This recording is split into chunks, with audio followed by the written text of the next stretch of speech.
வணக்கம் நேர்களே, நலம் தானே? நான் உங்கள் ஆர்ஜே பாரதி கருணாகரன் பேசுகிறேன். பழைய திரைப்பட பாடல்கள் அப்படின்றது ஒரு பொக்கிஷம் மாதிரி. அதை கேட்டுகிட்டே இருந்தால் இன்றைக்கெல்லாம் கேட்டுகிட்டே இருக்கலாம், நாளைக்கெல்லாம் கேட்டுகிட்டே இருக்கலாம், எவ்வளோ நாள் எவ்வளோ மணி நேரம் வேணாலும் கேட்கலாம். அப்படி ஒரு புதையல் அப்படின்னு சொல்லலாம். அதில் இருக்கிற ரசனை ஒரு பெரிய புதையல் அப்படின்னு சொல்லலாம். அதை ரசித்தவங்களுக்கு தான் கண்டிப்பாக அதனுடைய அருமை என்னன்றது தெரியும். அந்த மாதிரி பாடல்கள் தான் நான் உங்களுக்காக இந்த நிகழ்ச்சியில் வழங்கிட்டு இருக்கிறேன். பழைய பாடல்களில் இல்லாத ஒரு கருத்துக்களே கிடையாது. இந்த மாதிரி நிகழ்ச்சியை கேட்டு ரசித்து என்ஜாய் பண்ணி லைக் பண்ணி ஷேர் பண்ணி சப்ஸ்கிரைப் பண்ணாதவங்க சப்ஸ்கிரைப் பண்ணி எனக்காக நீங்கள் இதெல்லாம் செஞ்சுருக்கீங்க. இந்த மாதிரி செஞ்ச எல்லாருக்குமே என்னுடைய மனமார்ந்த நன்றியை முதல்ல தெரிவிச்சுக்கிறேன். இந்த நிகழ்ச்சிக்கும் அதே மாதிரி நீங்கள் ஆதரவு கொடுப்பீங்க அப்படின்னு நான் நினைக்கிறேன். இந்த நிகழ்ச்சியில் நேர் விருப்ப பாடல்களும் உண்டு. சரி, இப்போ நிகழ்ச்சிக்குள்ளே போகலாமா? நிகழ்ச்சியின் முதல் பாடலாக நம்ம பார்க்க இருக்கிறது என்ன அப்படின்னு தெரிஞ்சுக்க நீங்களும் அவளை காத்துட்ருப்பீங்க. கண்டிப்பாக ஒரு ரசனையான பாடல் தான். எம்ஜிஆர் பாடல் அப்படின்னாலே நம்ம மறந்து அப்படியே கேட்டுட்ருப்போம். அவ்வளோ ஒரு அருமையான பாடல்களாக இருக்கும் எம்ஜிஆர் பாடல்கள் எல்லாமே. அது கருத்து பாடல்களாக இருந்தாலும் சரி, லவ் டுவேட்டாக இருந்தாலும் சரி, அவ்வளோ அருமையாக இருக்கும். அந்த பாடல்கள்லாம் கேட்க கேட்க கேட்க ரொம்ப சந்தோஷமாக இருக்கும். அந்த மாதிரி ஒரு பாடல் தான் இந்த பாட்டு. கண்டிப்பாக நீங்களும் ஆமாம் அப்படின்னு சொல்லுவீங்க. என்ன பாட்டு அப்படின்றத நான் சொல்கிறேன். அந்த பாட்டில் எளிமையான ஒரு சொற்கள், ரசனை மிகுந்த சொற்கள், முகம் சுளிக்க வைக்காத பாடல் வரிகள். இதெல்லாம் எப்படி இருக்கும் தெரியுமா இந்த பாட்டில்? அப்படி என்ன பாட்டுன்னு கேட்குறீங்களா? எம்ஜிஆர் அவர்களும் சரோஜாதேவி அவங்களும் நடித்த ஒரு பாடல் தான் இது. தெய்வத்தாய் படத்திலிருந்து இந்த பாடல் என்ன அப்படின்றத சொல்கிறேன். அதுக்கு முன்னால் சிறப்பான வரிகள் நான் அது என்னன்றதை சொல்கிறேன். பொட்டு வைத்த வட்ட முகம் என்ன முகமோ, அதை தொட்டுவிட துடிப்பதிலே என்ன சுகமோ, கன்னிமன மாளிகையில் காவல் நிற்கவா, அங்கே காவல் நின்ற மன்னவனை கைப்பிடிக்கவா. இதுக்கு அடுத்ததே பாடல் தொடக்கம்தான். என்னன்றது உங்களுக்கு தெரிஞ்சிருக்கும். அருமையான இந்த பாடலில் இன்னும் நிறைய வரிகள் இருக்குது. உங்களுக்கு பிடிச்ச வரி என்னன்றதை நீங்கள் கமெண்ட்டில் சொல்லுங்களேன். வண்ணக்கிளி சொன்ன மொழி என்ன மொழியோ, வஞ்சி மகள் வாய் திறந்து சொன்ன மொழியோ. இப்போ நிகழ்ச்சியின் அடுத்த பாடல் என்னன்னு கேட்கலாமா? இன்றைக்கி நேர் விருப்பம் உண்டுன்னு சொன்னேன் இல்லையா? அதே மாதிரி சென்னையிலேருந்து மைதிலி இந்த நேர் அவங்க கேட்ட பாட்டு தான் இது. அதாவது இது என்ன பாடல் அப்படின்னா, நம்ம ஏதாவது ஒரு நல்லது செய்யணும் அப்படின்னா, ஏதாவது ஒரு விஷயம் செய்யணும், நல்ல விஷயம் செய்யணும்னா உடனே என்ன பார்ப்போம்? நீ கேலண்டரில் போயிட்டு இன்றைக்கி நாள் நல்லா இருக்கா, டைம் எந்த டைமில் வைக்கலாம், என்ன செய்யலாம் அப்படின்னு நம்ம யோசிப்போம் இல்லையா? அதாவது சுபதினம்னு சொல்லும் பொழுதே நமக்கு எவ்வளோ ஒரு சந்தோஷமாக இருக்குது பாருங்கள் இல்லையா? சில வார்த்தைகளுக்கு அந்த மாதிரி அதான் சொல்லுவாங்க, தீனா நாக்கு சுட்டுடுமா அப்படின்னு. அந்த மாதிரிலாம் கூட உண்டு. ஆனால் சுபதினம்னு சொல்லும் பொழுது நம்ம மனசுக்குள்ளே ஒரு சந்தோஷம் கண்டிப்பாக எழும், எல்லாருக்குமே வரும் அது. அந்த மாதிரி சுபதினம் பாட்டு தான் இன்றைக்கி. ஆண்டுக்கு ஆண்டு தேதிக்கு தேதி 1000 இருக்குது சுபதினம், அடுத்தவர் நலத்தை நினைப்பவர் தமக்கு ஆயுள் முழுவதும் சுபதினம். பாருங்க, எடுத்த எடுப்புலேயே அடுத்தவர் நலத்தை நினைப்பவர் தமக்கு ஆயுள் முழுவதும் சுபதினம். இதெல்லாம் ஸ்கூல்ல அங்கே சொல்லி தருவாங்க. இதெல்லாம் நம்மளே தெரிஞ்சுக்கணும். ஆனால் இந்த மாதிரி பாடல்களில் எத்தனை விதமான கருத்துக்கள் இருக்குது தெரியுங்களா? இந்த பாட்டில் இன்னும் சுபதினத்துக்கு இன்னும் நிறைய சொல்லியிருப்பாங்க. அதில் ஒரு சில வரிகள் நான் சொல்கிறேன், மற்ற வரிகள் உங்களுக்கு பிடிச்ச வரிகளை நீங்கள் கமெண்ட்டில் சொல்லுங்கள். அதாவது, உழுதுண்டு வாழும் மக்களுக்கெல்லாம் அறுவடை நாளே சுபதினம், லாட்டிரி சீட்டில் லட்சம் விழுந்தால் கிடைப்பவர்க்கே அது சுபதினம், வள்ளலின் கையில் பல லட்சம் இருந்தால் எளியவர்க்கெல்லாம் சுபதினம். என்ன ஒரு அர்த்தம் பாருங்க ஒரு வரியிலையும். உழுதுண்டு வாழும் மக்களுக்கெல்லாம் அறுவடை நாளே சுபதினம். வேற என்ன வேணும்? அதே மாதிரி லாட்ரி சீட்டில் லட்சம் விழுந்தால் நம்மள மாதிரி ஆளுங்களுக்கெல்லாம் சுபதினம் தான் அது.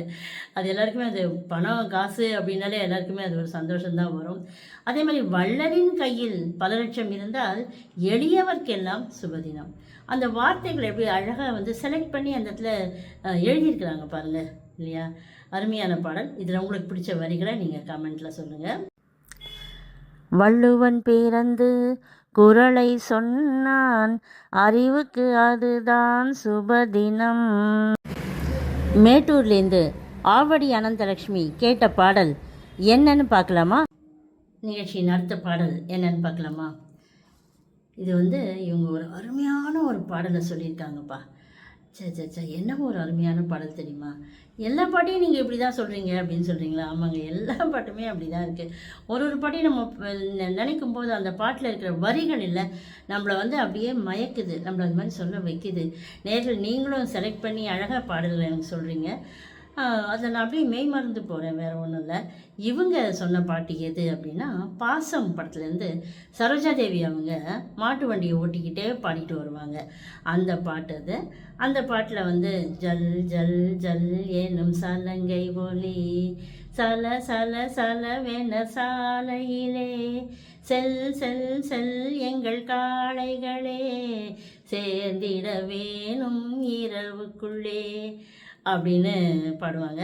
அது பாட்டு, அந்த மாடு ஓடுறது, அந்த சாலைகள், அந்த சைடில் இருக்கிற அந்த இயற்கை காட்சிகள், இதெல்லாம் பார்க்கும்போது ரொம்ப அருமையாக இருக்கும்.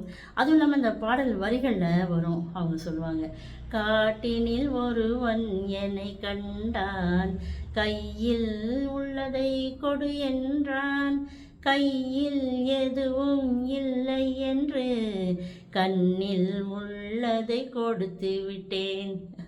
அருமையாக இல்லை? என்ன அழகாக வந்து நம்ம நினைக்கிறத வெளியில் சொல்கிறதுக்கு கூட நமக்கு வந்து சில நேரம் வார்த்தைகள் வந்து தடுமாறுவோம், நம்ம உணர்ந்ததையே சொல்கிறதுக்கு. ஆனால் இதில் அந்த பொண்ணை உணர்ந்ததை வந்து என்ன அழகாக அந்த பாடலில் வந்து அவங்க தெரிவிச்சிருக்காங்க பாருங்கள், அந்த வரிகளில். அருமையாக இல்லை?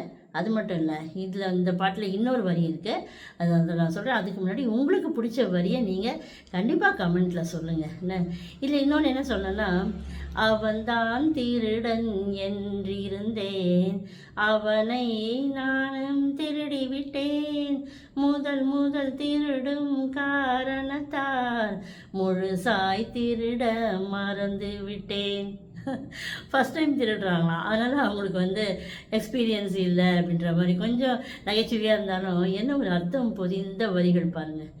இந்த பாட்டு எப்படிங்க நம்ம யார் ரசிக்காமல் இருப்பாங்க சொல்லுங்கள் பார்க்கலாம். எல்லா கஷ்டமும் கூட நமக்கு மறந்து போயிடும், மனசில் இருக்கிற கஷ்டம் அது இது எல்லாமே நம்ம ஒரு நிமிஷம் இந்த பாட்டை கேட்கும்போது அப்படியே நம்ம சுற்றுப்புறத்தையே மறந்துடுவோம். அந்த மாதிரி பாடல்களில் இதுவும் ஒன்று. நீங்கள் என்ன வரிகளை ரசிச்சிங்கன்றதை கமெண்ட்டில் சொல்லுங்கள். இன்றே அவனை கைது செய்வேன், என்றும் சிறையில் வைத்திருப்பேன். நேர் விருப்பம் நிகழ்ச்சியில் அடுத்த பாடல். இந்த பாடலை விரும்பி கேட்டிருந்த நேயர் யார் அப்படின்னு கேட்டிங்கன்னா, சென்னையிலேருந்து பானுமதி கிருஷ்ணமூர்த்தி. இந்த நேயர் தான் இந்த பாட்டை சொல்லியிருக்கிறாங்க. இது வந்து நேற்று இன்று நாளை படத்தில் எம்ஜிஆர் அவர்களும் லதா அவர்களும் நடித்த ஒரு பாடல். சரி, இந்த பாட்டில் நம்ம சொல்லணும் அப்படின்னா, ஆரம்பத்தில் வர்ற அந்த ஹம்மிங் இருக்கு இல்லையா, அதுவே சூப்பராக இருக்கும். லலலா லா லா லலலா லா லா லலலா லா லா லா லா லா அப்படின்னு பாடுவார் அவர். அருமையாக இருக்கும். அதுக்கப்புறம் நெருங்கி நெருங்கி பழகும் போது இன்பம் ஒன்றாகும் அந்த பாட்டு. இந்த பாட்டில் நடுவில் ஒரு வரிகள் நம்ம சொல்லணும், சில வரிகளை நம்ம சொல்லணும் அப்படின்னா, அவர் வந்து சொல்லுவார், பொன்னை காட்ட வேண்டும் என்றால் உன்னை காட்டலாம் அப்படின்னு அவர் வந்து லதாவை பார்த்து சொல்லுவார். அதுக்கு அவங்க என்ன பாடுவாங்க இவர் பார்த்தினா, உன்னை காட்ட வேண்டும் என்றால் ஒளியை காட்டலாம் அப்படின்வாங்க. அதில் எவ்வளோ ஒரு அர்த்தம் உள்ள ஒரு வரிகள் பாருங்கள்.